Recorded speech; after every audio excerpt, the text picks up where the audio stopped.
കല്യാണത്തിൻ്റെ സമയത്ത് ഈ മാലകളൊക്കെ ഒത്തിരി ഇട്ടിട്ടുണ്ടായിരുന്നു.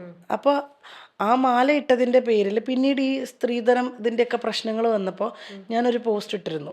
അങ്ങനെ സ്ത്രീധനം വാങ്ങിക്കരുത്, സ്വർണം കൊടുക്കരുത് അതൊക്കെ. അപ്പോൾ ഇത് വെച്ചിട്ട് തന്നെ ഏറി കയറ്റി.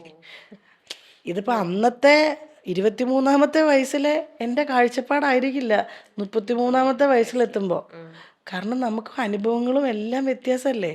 പക്ഷേ നമ്മുടെ ഗുണം എന്താണെന്ന് വെച്ചാൽ എല്ലാവരും അല്ല, ഈ സോഷ്യൽ മീഡിയയും അല്ലാത്ത ആൾക്കാരും എല്ലാവരും അന്നത്തെ ആ സ്റ്റേറ്റ്മെൻറ്റ് എടുത്തിട്ട് ഇവിടെ കൊണ്ടുവന്ന് ഇതിനെ അറ്റാച്ച് ചെയ്തിട്ട് ആ ഇത് തന്നെ പറയാം.